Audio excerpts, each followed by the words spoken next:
Good morning to all. In last chapter already studied introduction of macroeconomics. Okay. So today we are going to study about national income accounting chapter 2. So already you know in any family earns from different sources, so that income it is called family income. Same way, one person earns from different sources of income, it is called personal income. Same, it's in any country earns different from different sources of income, so that income it is called national income. Okay, so now we'll go meaning of national income. So here national income is generally defined as sum total of all the final goods and services produced in a country and net income from a abroad in a year. It is called national income. So here, so sum total of all final goods in a year. Final goods means finished consumed goods. That goods it is called in a final goods. So and services produced in a country. So in a country means in a specific country and net income from abroad in a year. Abroad means it's in a foreign countries. A foreign country it is called abroad. ನಿವ್ವಳ ವಿದೇಶಿಗಳಿಗೆ. It's in a year. It's in a specific year. To earn the income, no. So that income it is called national income. Understood the meaning of national income? So here only which calculated in a final goods and services produced in a specific country and a specific year. So it is called meaning of national income. Understand? Next we will go definition of national income. So here according to the National Income Committee of India in 1948, it gave a definition. A national income estimate measures the value of commodities and services turned out during a given period, counting without duplication. It is the definition of national income. So here also the value of commodities and service, it's give a value of money. Money value it's give a commodities and services turn out during a given a period. Here also given a period. It's in a specific year or period, counted without duplication. So duplication means double counting. Without double counting goods and services, it is also called in a national income. Understood? It is the definition by according to the National Income Committee of India. Understood? Definition of a national income. Why we need national income in any economy? In any country need in a national income. So here first one, national income measures the rate of economic growth of a nation.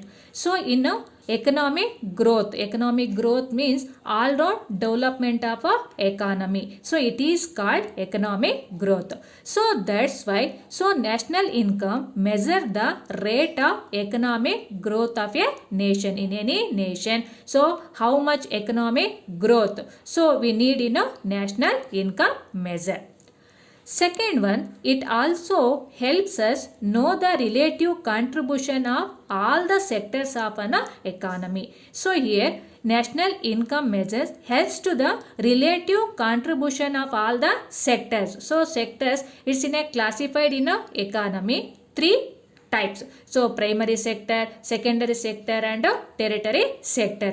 So in example, primary sector in agriculture, mining, etc. and secondary sectors in industries and tertiary sector in service sector. So in transportation, so etc. So these sectors also is a relative contribution of all the sectors of economy to help the national income. Understood? So next, third point, national income figures are necessary for economic policy for formulation and planning. So here economic planning and policies also formulation in economy. So that's why we need national income. So in example, economic policy, already you understood new economic policy in India 1991 and so many plannings in India. India 5-year planning is there, no? So that's why national income figures are necessary for economic policy formation and planning. So that's why we need national income. Understood? So next we'll go some basic concepts of macroeconomics. So here basic concepts of macroeconomics ಅಂದರೆ ಸಮಗ್ರ ಅರ್ಥಶಾಸ್ತ್ರದ ಮೂಲಭೂತ ಪರಿಕಲ್ಪನೆಗಳು ಅಂತ ಹೇಳ್ತೀವಿ. So in our modern economic setting, so this flow of production, so in any economy flow of production arises out of the production of commodities, goods and services. So here production of commodities, goods and services also by millions of enterprises. So here millions of enterprises produce the products, so large and small. So these enterprises range from giant corporations employing large number of people. So here large number of people here to single entrepreneur enterprises also here. So in that time each producer of commodities intends to sell her output so from the smallest items, so sold from the smallest items, so like pins or buttons. It is an example of smallest items.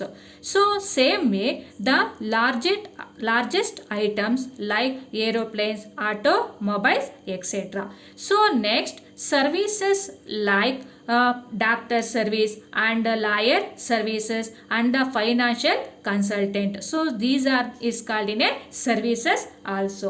So here it's in a any saleable services, so it's in a saleable services.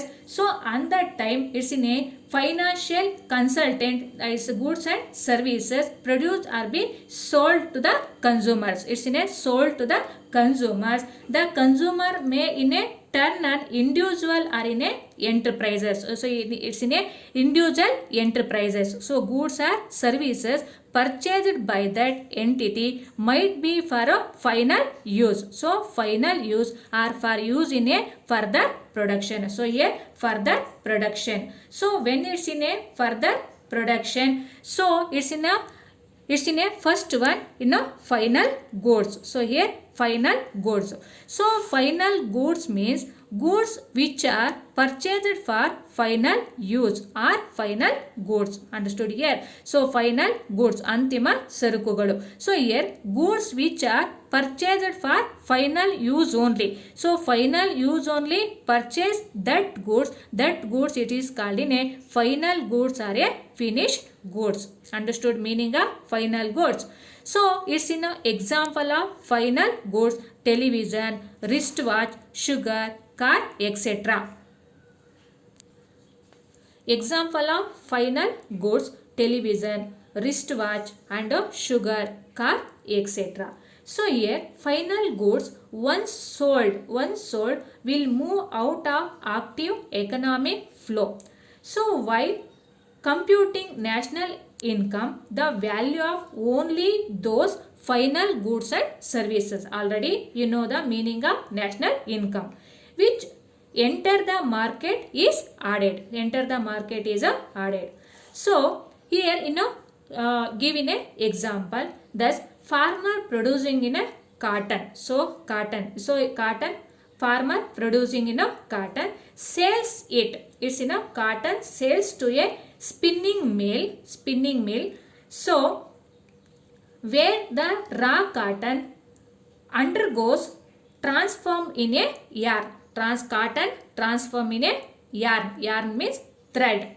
So the yarn is in a turn sold to a textile mill. Sold to a textile mill where through the productive